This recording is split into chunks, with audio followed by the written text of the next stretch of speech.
Hello बच्चों, welcome to exam शिविर school powered by exam शिविर एकेडमी। बच्चों, ये हमारा नया चैनल है एग्जाम शिविर स्कूल नाम से।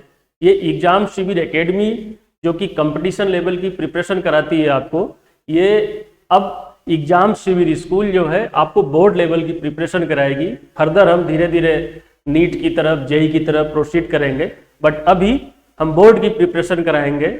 और एग्जाम शिविर स्कूल में आपको 6 से लेकर 12 तक की क्लासेस प्रोवाइड की जाएंगी, जिसमें math, physics, chemistry, English, biology की क्लासेस आपको दी जाएंगी। ठीक है, तो आज हम स्टार्ट करते हैं एक टॉपिक जो कि क्लास 11। आज हम क्लास 11 की टॉपिक स्टार्ट कर रहे हैं। क्लास 11 में मैथमेटिक्स हम पढ़ रहे हैं, जिसमें कि फर्स्ट यूनिट मैथमेटिक्स का हम देख रहे हैं सेट।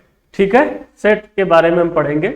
जो फर्स्ट यूनिट में 3 चैप्टर हैं, एक है सेट, रिलेशन एंड फंक्शन, और तीसरा है ट्रिग्नोमेट्री फंक्शन के बारे में। तो जिसमें कि आज हम पढ़ेंगे सेट के बारे में, जो कि फर्स्ट चैप्टर है। उस भी सेट के अंदर हम पढ़ेंगे एक topic, sets and their representation. ठीक है, तो आप उन बच्चों के लिए जो 11th में, अभी 12th में जाने वाले, उनका एग्जाम है। तो अगर आपको स्कूल में कहीं समझने में कोई प्रॉब्लम हुई हो, समझ न पाए, सर से कुछ पूछ न पाए हो, तो यहाँ पर अपने कॉन्सेप्ट को क्लियर करें। ठीक है, इस चैनल का नाम है एग्जाम शिविर स्कूल। आप लोग इसको लाइक करें, चैनल को सब्सक्राइब करें, शेयर करें, और कोई भी प्रॉब्लम हो, कोई भी क्वेश्चन समझ में ना आए तो नीचे कमेंट करें। हमारी टीम आपको जल्द से जल्द आपके आंसर को, सोल्यूशन को प्रोवाइड करेगी। आपको कोई भी क्वेश्चन में डाउट हो, आप तुरंत कमेंट करें, हम कमेंट के माध्यम से आपको बता देंगे। हाँ, एक बात और बच्चों, एग्जाम शिविर स्कूल का एक अपना ऐप भी है प्ले स्टोर पर, जो कि मैंने आपसे बताया कि एग्जाम शिविर स्कूल जो है पावर्ड बाय एग्जाम शिविर एकेडमी है। तो एग्जाम शिविर एकेडमी प्ले स्टोर पे जाएं, डाउनलोड करें। जैसे ही आप डाउनलोड करोगे, आपको आपकी कक्षाएं दिखेंगी। आप किस क्लास में पढ़ना चाहते हो? अगर आप 6 क्लास के स्टूडेंट हो तो 6 क्लास में जाकर इनरोल करो, 7 क्लास के हो 7 क्लास में इनरोल करो। उसी तरह अगर 11 क्लास में हो तो 11 क्लास में जाकर इनरोल करो, 12th में हो तो 12th क्लास में इनरोल करो। और वैसे इनरोल करने के बाद आपको उसमें सब्जेक्ट दिखेंगे, आपको कौन सा सब्जेक्ट पढ़ना है, मैथ पढ़ना है, इंग्लिश पढ़ना है, केमिस्ट्री पढ़ना है, फिजिक्स पढ़ना है, बायोलॉजी पढ़ना है। आप अपने सुविधा के अनुसार अपनी क्लास में जाके इनरोल करो। इनरोल करते ही आपको वहां पर recorded lecture plus live classes आपको मिलेंगी, ये भी फ्री ऑफ कॉस्ट। ठीक है, तो आप अपनी पढ़ाई को बेहतर बनाएं, डिजिटल एजुकेशन का फायदा उठाएं। तो ठीक है, चलिए let's start the topic, set and their representation. मैं फिर बोल रहा हूं, ये पहला यूनिट है, पहला यूनिट का पहला चैप्टर है सेट। सेट के अंदर हम टॉपिक पढ़ रहे हैं सेट एंड देयर रिप्रेजेंटेशन। ठीक है, चलिए अब सेट पढ़ने से पहले हम सीखेंगे कि सेट हम पढ़ क्यों रहे हैं, क्या इसका एप्लीकेशन है। इस अगर सेट पढ़ रहे हैं तो 11th में सेट पढ़ रहे हैं तो क्या इसका फायदा है? क्योंकि बिना फायदा के तो आप लोग पढ़ोगे नहीं। तो अगर कुछ एडवांटेज है तो क्या एडवांटेज है, पहले उसके बारे में जानेंगे, फिर हम सेट स्टार्ट करेंगे। देखिए, सेट बेसिकली, सेट अगर आपको आता है तो आप ट्रिग्नोमेट्री फंक्शन को, रिलेशन और फंक्शन को भी आप अच्छे तरीके से कर सकते हो। सेट का एप्लीकेशन आपको जियोमेट्री में मिलेगा, ट्रिग्नोमेट्री में मिलेगा, इंजीनियरिंग के एप्लीकेशन में मिलेगा। सेट का बड़े से बड़े क्वेश्चन को आप सेट के माध्यम से, सेट के थ्रू आसानी से सॉल्व कर सकते हो। ठीक है, तो सेट क्या होता है, आप सेट के बारे में पढ़ते हैं। अब तो मैंने बताया कि सेट का एप्लीकेशन क्या है, सेट हम क्यों पढ़ रहे हैं। अब हम पढ़ना है कि सेट होता क्या है। मैं बार बार सेट बोल रहा हूं, तो क्या सेट होता है? जैसे बच्चों, मैं आपसे बोलूं कि आपके घर के अलमीरा में कुछ शर्ट है, शर्ट का कलेक्शन रखा हुआ है, तो आप जाओगे, जाहिर सी बात, अलमीरा ओपन करोगे, डोर को, उसमें शर्ट के कलेक्शन को देखोगे, उसमें कोई रेड होगा, ब्लू होगा, पिंक होगा। ठीक है, लेकिन अगर उसी शर्ट के कलेक्शन में आपको टी शर्ट मिल जाए तो आप तो ये नहीं बोलोगे नहीं मेरे पास शर्ट का कलेक्शन है। शर्ट के कलेक्शन में तो शर्ट होना चाहिए, टी शर्ट नहीं होना चाहिए। तो अब इसका, मेरे कहने का क्या मतलब हुआ बच्चों, मेरे कहने का क्या मतलब हुआ, ध्यान से समझो कि अगर मैं बोलता हूं सेट, ठीक है, सेट बोलूं, तो उसका क्या मतलब है कि सेट भी एक वैलिड सेट होना चाहिए और एक इनवैलिड सेट है। वैलिड सेट, एक इनवैलिड सेट। मतलब क्या मतलब हुआ कि अगर ये शर्ट का कलेक्शन है, ठीक है, शर्ट का कलेक्शन है तो ठीक है, लेकिन अगर इसमें शर्ट की जगह क्या है, टी शर्ट भी है, तो वो वैलिड कलेक्शन नहीं है। तो क्या समझ में आया, सेट का मतलब होता है कलेक्शन। किस चीज का कलेक्शन? एलिमेंट का कलेक्शन, डेटा का कलेक्शन, ऑब्जेक्ट का कलेक्शन। जैसे मैं, ध्यान से समझना, जैसे मैंने बोला शर्ट का कलेक्शन, तो शर्ट मान लो रेड शर्ट है, पिंक शर्ट है, ब्लू शर्ट है, ग्रीन शर्ट है और ब्लैक शर्ट है। तो बच्चों red shirt, pink shirt, blue, green और ब्लैक शर्ट में इस शर्ट का कलेक्शन होना चाहिए। इसके अंदर अदर टी शर्ट नहीं होना चाहिए या पैंट नहीं होना चाहिए, शॉर्ट्स नहीं होना चाहिए, शर्ट होना चाहिए। तो मैंने बोला कि शर्ट का कलेक्शन है, तो जो जितने डिस्टिंक्ट मतलब अलग अलग शर्ट, अलग अलग, जैसे अगर आपके पास रेड कलर के 2 शर्ट है तो फिर भी वो एक ही शर्ट माना जाएगा, क्योंकि शर्ट तो एक रेड आज भी पहन के आओ चेक कर, लोग तो ही समझेंगे ना कि आप रेड कलर ही पहन के आओ। तो आपके पास किसका कलेक्शन है? रेड कलर का कलेक्शन है।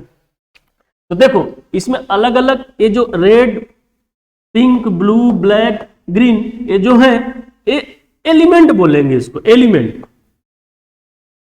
एलिमेंट, ठीक है, एलिमेंट बोलेंगे या ऑब्जेक्ट बोलेंगे, ठीक है, ऑब्जेक्ट बोलेंगे कि इस सेट का red, pink, blue, green, black ये ऑब्जेक्ट है, ठीक है।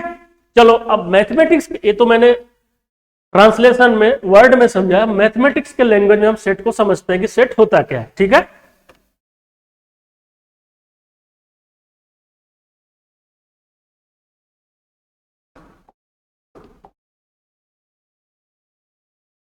देखो ठीक है बच्चों, जैसे मैं आपसे बोलूं odd natural number less than 20, आपको ऑड नंबर ढूंढना है, वो भी नेचुरल नंबर होना चाहिए, और वो नेचुरल नंबर और 20 से कम भी होना चाहिए। 20 से कम तो आप क्या करोगे बच्चों? आप तो यही करोगे ना, ऑड नंबर भी ढूंढोगे। तो क्या होगा 20 से कम का? 1 होगा, 3 होगा, 5 होगा, 7 होगा, 9 होगा, 11 होगा, 13 होगा, 15, 17 और 19, 20 से कम, ठीक है बच्चों। तो ये आपका क्या हो गया? सेट हो गया। किसका? ऑड नेचुरल नंबर का ये सेट है, ठीक है। Are you getting my point? ये ऑड नेचुरल नंबर का बच्चों क्या है? सेट है। तो ये जो नंबर्स लिखे हुए हैं, ये नंबर्स, ये इसके एलिमेंट है, एलिमेंट है, ठीक है, एलिमेंट है, और ये इसको ऑब्जेक्ट भी बोलते हैं, ठीक है। अब ये नेचुरल नंबर का क्या है? कलेक्शन है, एन। अब देखो ये मैं सेट का रिप्रेजेंटेशन कैसा होता है मैं बताऊंगा, अभी हर सम टाइम आप इसको देखो, ठीक है। उसी तरह मैं अगर ये बोलूं प्राइम फैक्टर ऑफ 210 या 210, ठीक, 210 का प्राइम फैक्टराइजेशन करें, फैक्टर तो करना, देखो इसके फैक्टर करो चाहे डिवीजर करो, बात एक ही है, लेकिन प्राइम फैक्टर की बात करें, क्योंकि देखो 210, अब ये पूरी मैथमेटिक्स अगर समझाने मैं आपको बता रहा हूं, 210 के अगर फैक्टर करोगे, या तो मैंने ये किससे डिवाइड होगा, देखो 2 से होगा, 3 से होगा, 5 से होगा, ठीक है, 7 से होगा, 7 पचे 35, दूना 70, ठीक है 210। लेकिन ये 210 से भी कट जा रहा है, ठीक है, तो ये तो प्राइम फैक्टर नहीं है ना, देखा जाए तो ये 15 से भी कटेगा, लेकिन ये प्राइम फैक्टर तो नहीं है ना बच्चों, प्राइम फैक्टर तो नहीं है। अपने को प्राइम फैक्टर ढूंढना है, ठीक है, इसीलिए वर्ड प्राइम फैक्टर लगाया गया है, क्योंकि अगर ये प्राइम फैक्टर नहीं लगाता तो आपके तो सब फैक्टर होते, तो वो जो मैं भी आपको समझाया वैलिड इनवैलिड वाली बात हो जाती ना, कि ये इनवैलिड हो जाता, लेकिन ये प्राइम फैक्टर बोल के इसको लिमिट कर दिया है, एक डिफिनीशन दे दिया है कि ये प्राइम फैक्टर होना चाहिए। तो इसके क्या क्या प्राइम फैक्टर होंगे बताओ? 2, 3, 5, 7, ठीक है, ये प्राइम फैक्टर होंगे, ठीक है। तो देखो ये कलेक्शन ऑफ डेटा हुआ। उसी तरह the set of the solution of the equation, इस इक्वेशन का सॉल्यूशन क्या है? 2 और 3, तो 2 और 3 इस इक्वेशन के क्या हो गए? सॉल्यूशन हो गए, और इसके सेट है, ठीक है, इस इक्वेशन के सेट है। मतलब इसकी एक प्रॉपर्टी क्या है? इस इक्वेशन का ये सॉल्यूशन है, ये इसकी प्रॉपर्टी थे। सॉल्यूशन कितने सॉल्यूशन है? 2 सॉल्यूशन है, तो ये इसके सेट हो गए, ठीक है। मतलब मैंने अभी आपसे बताया जो भी सेट होंगे वो किसी न किसी प्रॉपर्टी को बताएंगे, तो ये प्रॉपर्टी को बता रहे हैं कि क्या सी प्रॉपर्टी? इस इक्वेशन का सॉल्यूशन। उसी तरह the set of all natural number, natural number मतलब क्या हो जाएगा 1 2 3 करते करते इनफाइनाइट चले जाओगे। नेचुरल नंबर 0 लगा दोगे तो होल नंबर हो जाएगा, ठीक है। Natural number, whole number, real number, rational number, irrational number, ठीक है, कॉम्प्लेक्स नंबर, इन सब के बारे में आप समझो। उसी तरह जैसे अब मैं बोलूं the set of all integer, integer बच्चों आपको क्या होगा, पॉजिटिव इंटीजर, निगेटिव इंटीजर, ठीक है, ये इनफाइनाइट इधर इधर में, तो ये हो गया इंटीजर का, ठीक है। उसी तरह are you getting my point? देखो एक एक कॉन्सेप्ट को बेटा अच्छे से समझना है, ठीक है। अगर आप समझोगे नहीं तो दिक्कत होगी, ठीक है। देखो देखो बच्चों,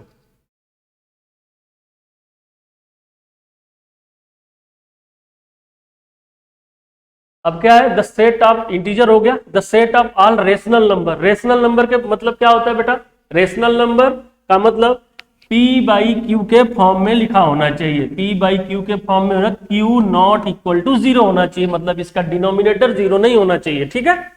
तो कुछ जितने भी the set of all rational number, कुछ भी हो सकता है, 1/2, 0/1, ठीक है, P by Q not equal to 0, ठीक है, 3/2, ये रेशनल नंबर है, लेकिन इसको बोलते हैं क्या, ये एक होता है प्रॉपर इम्प्रॉपर रेशनल नंबर, मतलब इसमें से एक निकल गया और 1/2, ये तो आप समझ रहे हो ना, ये एक इसमें है साथ में वो आधा और है, तो ये इम्प्रॉपर रेशनल है ना, जैसे negative rational number, positive rational number, ठीक है, ये सेट हो गया, इनफाइनाइट तक चला जाएगा बेटा, ठीक है। इसीलिए बोला गया the set of all rational number, जितने भी रेशनल नंबर है, ठीक है।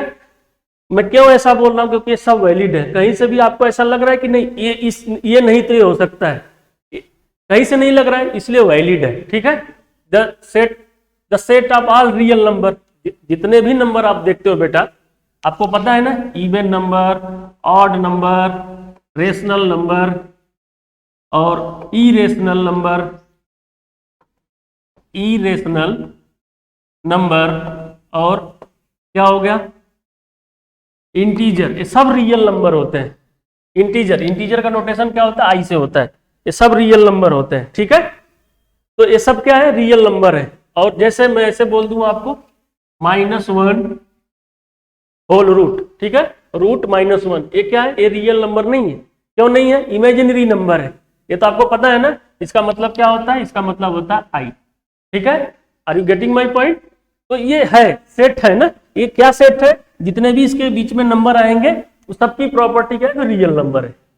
उसी तरह the set of positive rational number, देखो अभी यहां पर मैंने बताया था रेशनल नंबर में सब था, ये देखो यहां पर लिखा भी है, देखो ये पॉजिटिव रेशनल नंबर, अगर सेट ऑफ रेशनल नंबर सब है, निगेटिव भी आ गया। अगर मैं पॉजिटिव की बात करूं तो यहां तक पॉजिटिव रेशनल नंबर, ठीक है, इसने लिमिट कर दिया, ठीक है, ये पॉजिटिव रेशनल नंबर। और मैं इसको हटा दूं अगर ऐसे, ठीक है, मैं अगर ऐसे इसको हटा दूं तो क्या हो जाएगा बेटा, ये set of all rational number, all rational number, ये positive rational number, the set of positive real number. Positive real number का मतलब क्या, सब जितने भी नंबर होते हैं रियल, मैंने बताया कि इसको छोड़ के मतलब जो भी रूट के अंदर होते हैं उनको छोड़ के वो सब रियल नंबर है। पॉजिटिव रियल नंबर की 1 भी पॉजिटिव रियल नंबर है, 1/2 भी पॉजिटिव रियल नंबर है, +3/2 भी पॉजिटिव रियल नंबर है, √5 भी रियल नंबर है, पॉजिटिव रियल नंबर है। क्यों, माइनस तो नहीं है इसके अंदर, है ना, इसका भी स्क्वायर रूट निकलता है, ठीक है। तो ये सब रियल नंबर है। Are you getting my point? तो इनका जो भी कलेक्शन होगा, इनके जो भी कलेक्शन करने के बाद जो भी एलिमेंट होंगे वो क्या बनाएंगे, सेट बनाएंगे, ठीक है। तो चलिए अब हम देखते हैं कि आपने कितना सीखा और मैंने कितना सिखाया। इसके उत्तर की जांच के लिए मैं आपको कुछ एग्जाम्पल देता हूं, ठीक है। एग्जाम्पल का आप क्वेश्चन सॉल्व करो, कैसे क्वेश्चन सॉल्व करोगे, ठीक है। चलो अब देखो, ये आपके सीबीएसई में एनसीईआरटी की बुक में एक्सरसाइज 1.1 है, ठीक है। अभी तक मैंने वैलिड इनवैलिड सेट सिखाया, तो वैलिड इनवैलिड सेट आपने सीखा, तो इसका तुरंत क्या करो कि आपने कितना सीखा, अपने सीखने के लेवल को आप चेक करो, जज करो कि आप कितना सीखा आपने। तो चलो प्रैक्टिस करते हैं, ठीक है। क्या है, which of the following are sets justify your answer. कौन सा सेट है, कौन सा सेट नहीं। अगर सेट है तो उसको आप बताओ कि क्यों सेट है, ठीक है। जैसे the collection of all the month of the year beginning with the letter J, ठीक है। एक साल में जितने भी मंथ स्टार्ट होते हैं, अगर वो भी जे से स्टार्ट हो तो उसका कलेक्शन बताना है कि वो वैलिड है कि नहीं, और वैलिड है मतलब कि सेट है कि नहीं। अगर नहीं है तो क्यों नहीं है, तो क्यों है, ठीक है।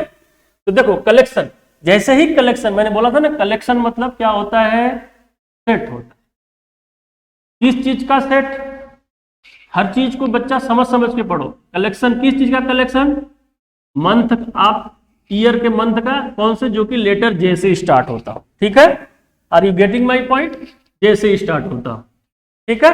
तो क्या कौन से स्टार्ट हो गए, जनवरी, फरवरी होगा नहीं, मार्च, अप्रैल, मई, जून, जुलाई, ठीक है।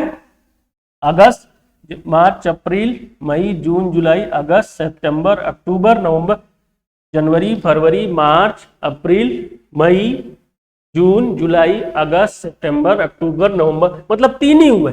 इसका मतलब ये है the collection of all the month of the year beginning with the letter J. तो ये सेट है। क्यों सेट है, क्योंकि एक साल में अगर आप देखोगे मंथ 3 ऐसे हैं जो जे से स्टार्ट होते हैं, तो ये वैलिड है, तो मतलब ये सेट है। कलेक्शन ऑफ डेटा है, कलेक्शन ऑफ एलिमेंट है, कलेक्शन ऑफ ऑब्जेक्ट है, ठीक है, इसलिए सेट है। अभी सेट का रिप्रेजेंटेशन नहीं बता रहा हूं, मैंने अब बताया कि सेट है कि नहीं, ठीक है। The collection of 10 most talented writer of the India.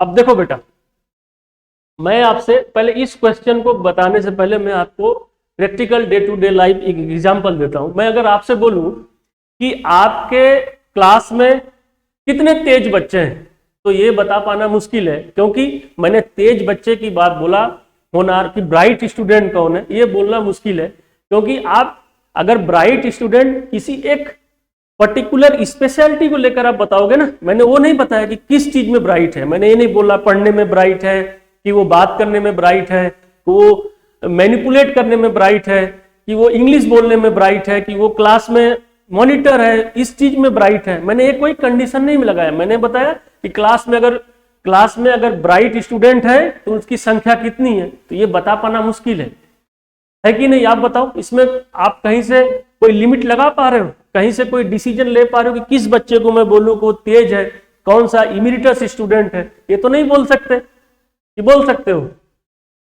अगर, लेकिन मैं आपसे कहूं कि क्लास में 5 ऐसे स्टूडेंट बताओ जिनके नंबर सबसे ज्यादा हैं, वो सबसे ज्यादा नंबर पाने वाले 5 स्टूडेंट के नाम बताओ, तो आप बता सकते हो कि कोई एग्जाम हुआ होगा, उसमें नंबर आए होंगे। तो किसी स्टूडेंट के 10 नंबर, अगर 10 की बात करूं, 10 नंबर में किसी के 10 आए होंगे, किसी के 8 आए होंगे, 6 आएंगे, 4 आए होंगे, ऐसे करके 5 बच्चे होंगे, उनका कलेक्शन आपको। उसने मैंने एक कंडीशन लगा दिया कि ऐसे बच्चे जो क्लास में सबसे ज्यादा नंबर पाए हो, उनका कलेक्शन बताओ, तो आप तुरंत बता दोगे।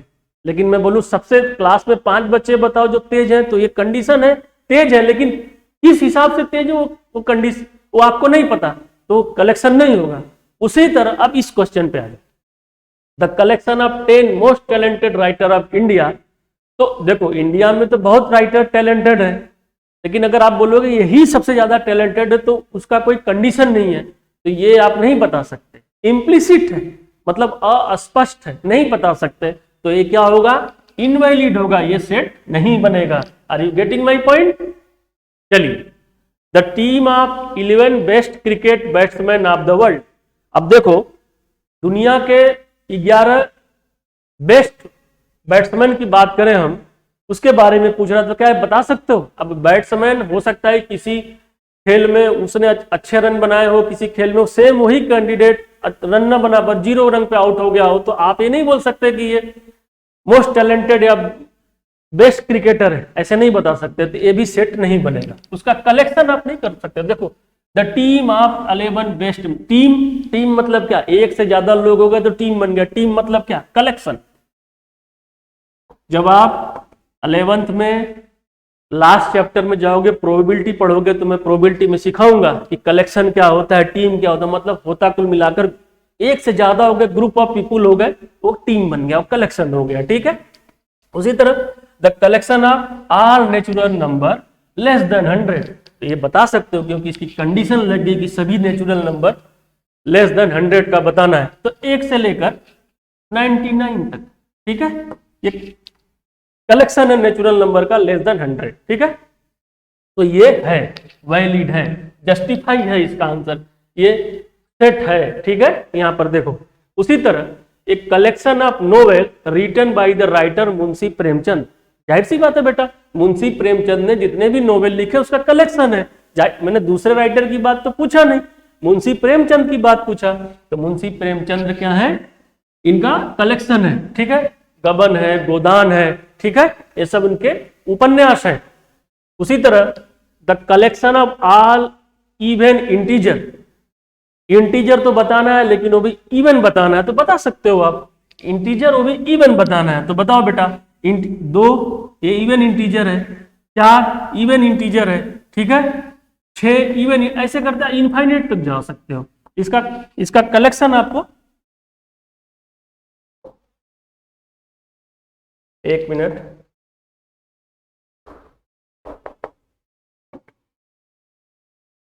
हैंग हो गया, कोई ना, ठीक है, तो ये हैंग हो गया बेटा, कोई बात नहीं। ठीक है, ये इसका कलेक्शन हो गया, तो ये हो गया, तो एक एक्सरसाइज आपने कर लिया। अब मैं थोड़ी देर बाद बताऊंगा कि इसका सेट का रिप्रेजेंटेशन कैसे करते हैं। ठीक है, उसके बाद रिप्रेजेंटेशन करने के बाद इसके कितने फॉर्म होते हैं, रोस्टर फॉर्म होता है, बिल्डर फॉर्म होता है, तो रोस्टर या टेबुलर फॉर्म होता है, बिल्डर फॉर्म होता है, बिल्डर फॉर्म को कैसे बनाएंगे, ठीक है, ये देखते हैं। एक मिनट।